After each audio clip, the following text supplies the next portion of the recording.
Stories of Vision Loss. This episode features Lisa. I think people need to know that they're not the only one out there living with diabetes and disability. It really does help to share our stories with each other. My name is Lisa Golden, and I'm 56 years old, and I live in Crowley, Texas, which is a small town south of Fort Worth. I love cooking and traveling, and I love books. Reading is huge for me. I love getting lost in somebody else's world. It's my little escape from my own little problems sometimes. And I love diabetes. So I've been working in diabetes for decades, and I really love this world, and I love being able to help people manage their health a little better. So tell me, what is your role in the diabetes world? I work as a diabetes program specialist for a state agency, and diabetes being the leading cause of many disabilities. I'm kind of their subject matter expert on diabetes. Sometimes I provide direct services to our customers, but a lot of my work evolves around supporting staff. Yeah, and you got into this field not having a visual impairment, and now things have changed. So tell me about that in your personal life. So I started in diabetes back when I was 25. I mean, I was very young, and I'm 56 now, so you can do the math. But I didn't personally get diabetes till 2018. From a highly stressful year, I had all kinds of things going on, including my mother had cancer for the fourth time, and my mother and my grandmother and my grandfather all passed in 2018. And so it was very stressful. I knew I was sick during one of the funerals. During the death and the funeral, I was not getting over this cold that I had. And so when that part was over, after a day of self care, and I tried to rest, I realized I was really sick and I needed to go see my doctor. We did my regular lab work, and we could easily see that I had full blown diabetes at that point. And so we immediately started to get my blood sugar under control. And I just worked with my doctor on treatment. But as I got my blood sugar and everything on my labs into their normal values, I felt better. But in 2023, my vision has never been perfect since I was extremely young, but I didn't realize how it was an issue until I went to go renew my driver's license. And I went in for my eye exam, and they're like, no, you need to go see a retinopathist. The retinopathist is the one that actually diagnosed me with diabetic retinopathy. And he was very understanding, because I told him that I was a diabetes care and education specialist, and that since I've had diabetes since 2018, that I had been paying very close attention, particularly to my A1C, to my regular blood sugar results. I was testing on a regular basis. Things didn't really make sense until this year in 2025. I had two strokes. I had one in February and one in March. Oh, wow. And they believe that they are due to some cardiovascular or heart conditions. And that then made sense to my retinopathist why I had a normal and actually good A1C since 2018, but I still had the damage in the back of the eye. So we need to pay attention to our blood sugars, but all the other health metrics as well. So our blood pressure, our cholesterol, our waist circumference, and our weight, basically. Yeah. Yeah, you are not allowed to get sick. Exactly. We need you. I can't even allow it for myself. But, I've been struggling for a year, and I've been blaming it on my vision. Mhm. That it's just, I'm just adjusting to vision loss. And I'm like, but I know a lot of this Mm. stuff.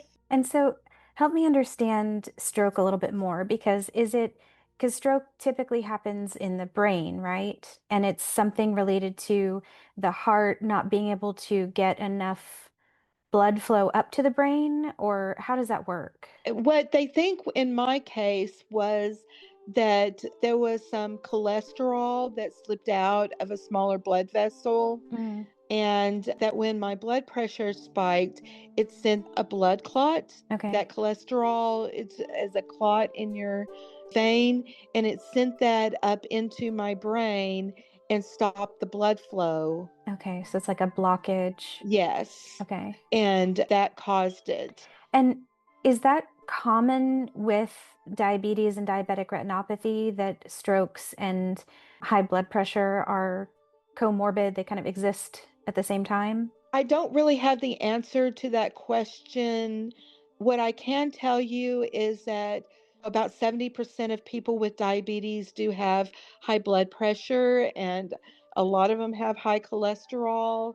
And cardiovascular disease, including strokes, is the number one complication of diabetes because all of that blood that may have sugar circulating all over your body, anywhere that sugar is circulating, damage can occur. Well, so now that you've had two strokes, do you know the signs and symptoms? Can you see it coming? Kind of yes and no. So, with my first one, what happened is I just had kind of had a stressful work week. And I'm like, okay, it's my weekend. And so I went and made me some food and I came in and ate it. And I'm like, I don't even feel like I can go wash off my plate. So I just left it in the living room where I was eating in front of the TV. And I decided I was going to go to bed early. And when I went from my bathroom to my bedroom, I fell. But I've gained weight, and I thought, okay, I've just gained weight and I'm not able to get myself up. So I kept trying to lay there on the floor and I tried to rest, thinking I'm going to rest for long enough. I was tired already, but I finally gave up about 5 in the morning. Oh, wow.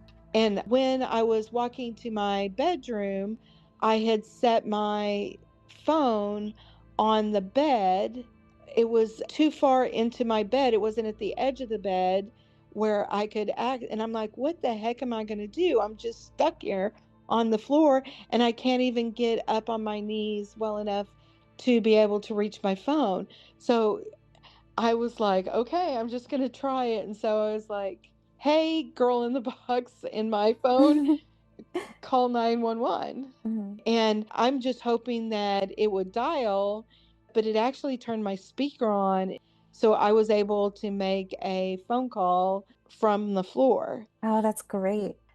So, were you able to make that call even though that number is not programmed into your contacts, or did you have it pre-programmed? I didn't have it pre programmed. Oh, wow. Okay. So I don't know if it's automatic for emergency services. You know how you can still use your phone even if you can't unlock it to Hmm. call emergency services. Yeah. So I don't know if that was the reason, but whatever reason, I don't care. It worked. Hmm.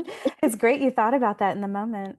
Yeah. So I went to the hospital and I was there for several Mhm. days. Well, and so then when you're in the hospital that first time, they take all your vitals. What did they tell you? How did you know that it was a stroke? Oh, well, honestly, I think the firefighters told the EMT that they were suspecting a stroke because I didn't go there in my mind. But when I got in the ER, they were saying, we're putting you through the stroke protocol.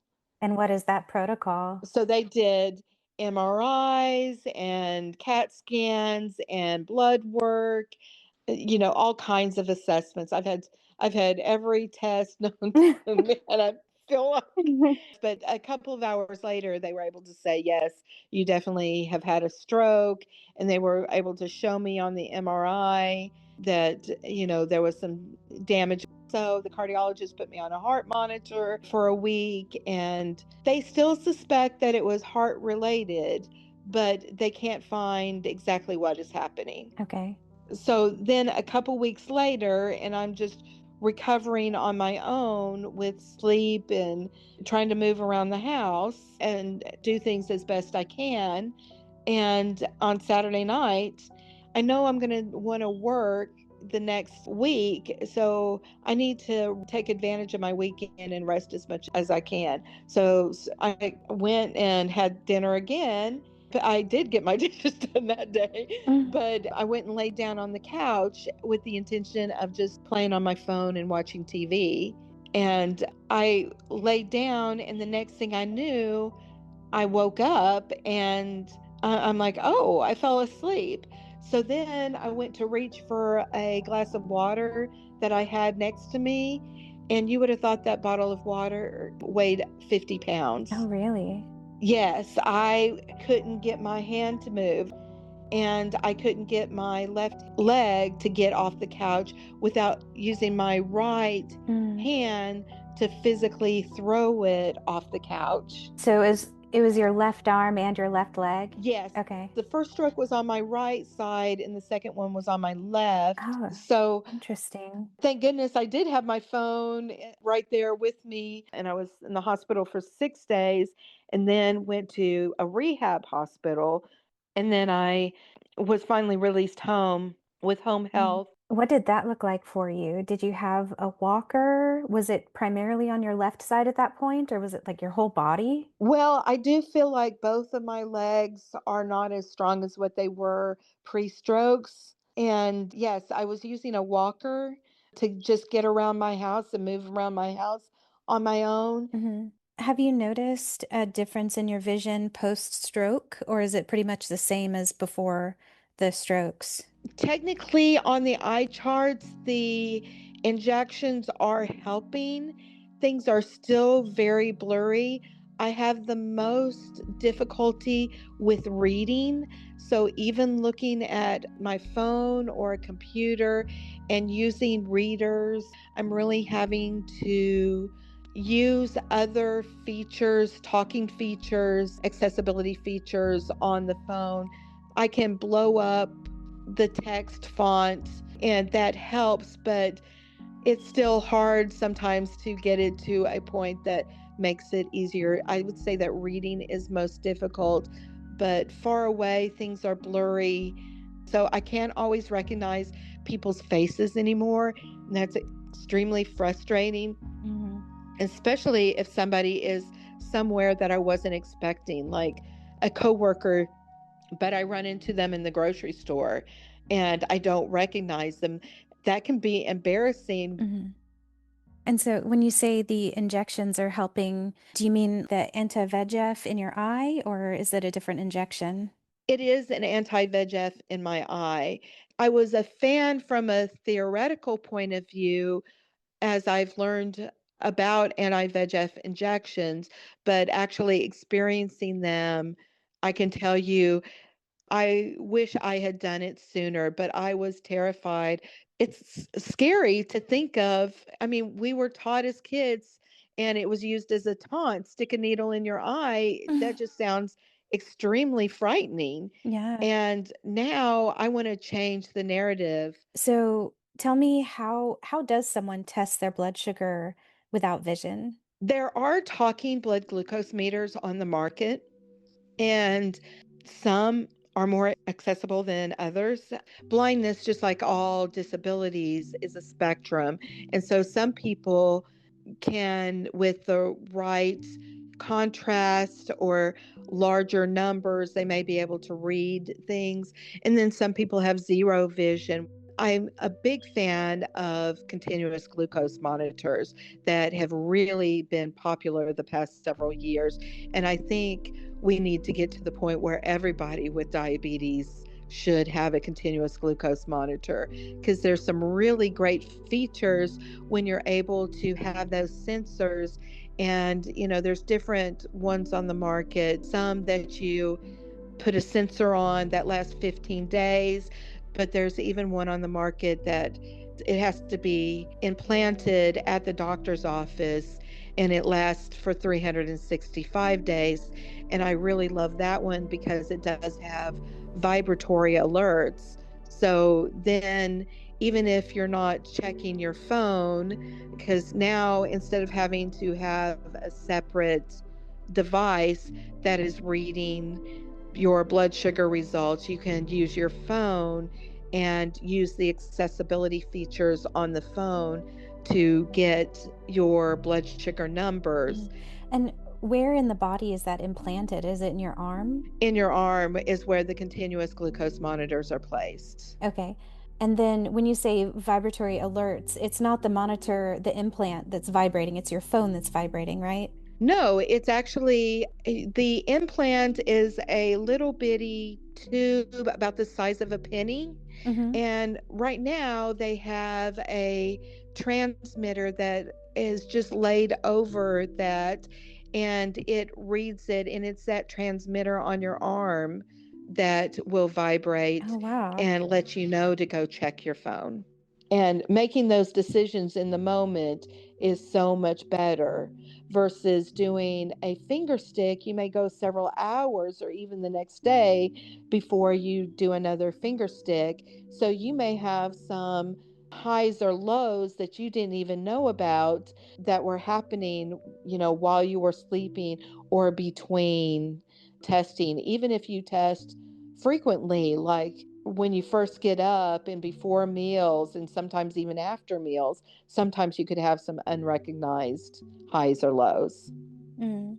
That's amazing. That's really made diabetes monitoring so much more accessible. It is. I see more people who are visually impaired using the continuous glucose meters and loving it. And technology for diabetes management is getting better and better all the time. Mm. Yeah. So tell me, how did you get into this field? So, my mother had diabetes from the time that she was 32 years old. And I kind of assisted her with some of her diabetes management as I could, be trying to be a supportive daughter. And so a home health agency was looking for a diabetes clinical coordinator. And I was reading through and I thought I knew something about diabetes. And I think I was able to show that I could perform many of the tasks from my previous work experience. But when I got the job, I realized that I didn't know nearly enough about diabetes and really started studying it more intensely and being able to see more and more individuals with diabetes.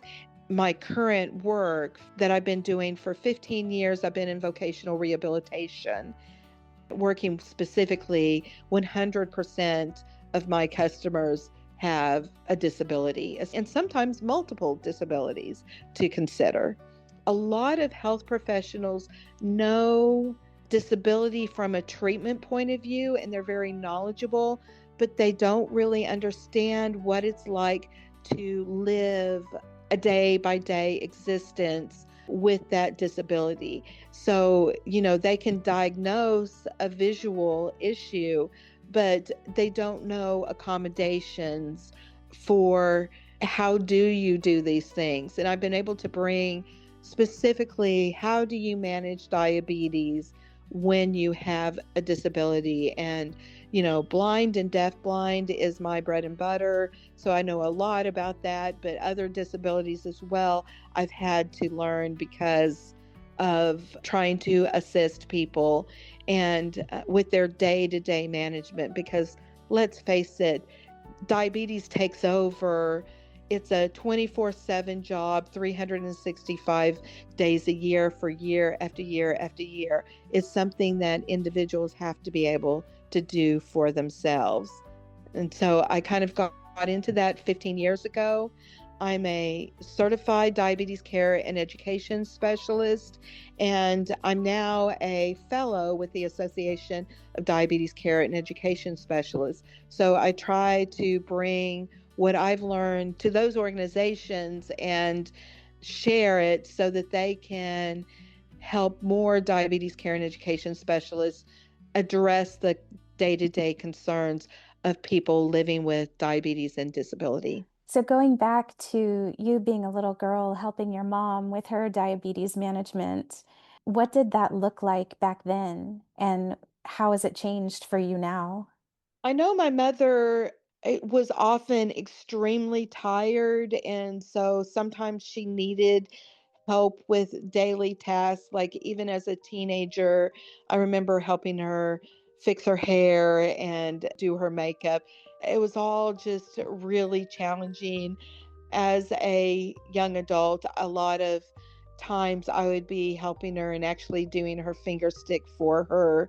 Sometimes I did a few injections when she needed to take insulin, and just being there as somebody that she could talk to. Hmm. We ate a lot of good meals because my mother was an excellent cook, and that's where I got my love of cooking from. There's a lot of things that families and friends can do to be of support with diabetes.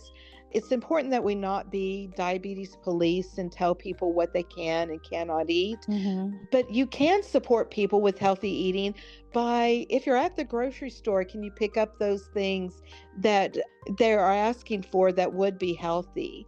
Or, you can be a support by eating some of those healthier foods, because it is really difficult to sit there with the salad when everybody else is having pizza. Hmm. There's no such thing as a diabetic diet. There's healthy eating for everybody. So if we shouldn't be eating it for diabetes, then it probably is not the best thing for us to be eating for anybody's health. Yeah. Yeah, I know there's an emotional component to diabetes as well. Like there's a lot of shame that goes into like you're not eating right or you're not doing it right. And so tell me more about that and how people can help support others without shaming them. I think part of it is recognizing that diabetes is not an individual's fault. It's just their responsibility. And it's kind of a terrible responsibility to have. Well, no kind of about it. Mhm. It's a hard responsibility to have. Right. Yeah, they have to live with this condition 24/7, 365 days a year without any real full vacation from it. And some of the things are not fun, that they don't get to always have the foods that they would really like to have, because they know it's going to be hard to manage their blood sugars. And some people are not big on exercise. It's hard to force yourself to do some of those exercises if that's not your thing. So I always think that family and friends can help by eating healthy with you. Don't work against you. Don't sit there with the Pop Tart in your hand while Mhm. you tell them that they can't have one. Right. And then being active. So, walks are much more pleasant when you're walking with a friend. Or can you go dancing with your partner, or just get up and dance in your house together? Can you go out and garden together as an activity, or lifting weights, or playing basketball or baseball, or whatever your thing is? Riding bikes. We know everybody can enjoy a nice bike ride. Even people who are blind could possibly do like a tandem bike ride and still get out there with their friends and enjoy that wind going through their hair and the joy of having your muscles being worked, the sun on your skin, and all of those kind of things. So, a lot of times it helps with that. It also sometimes helps to listen, because sometimes diabetes just sucks and they need to say it, that they've had a really hard day and they weren't getting the best blood sugars, or and they don't know what was going on because they were doing everything that they knew to do, but for some reason their blood sugar was going crazy. Sometimes it helps to just be a friend and listen. Yeah. I have a friend who says, my body is just one big chemistry experiment. Yes, it is. Yeah. And one that you can't, even though you live with it every day, you don't always know exactly how it was going to Hmm. respond. And it's hard.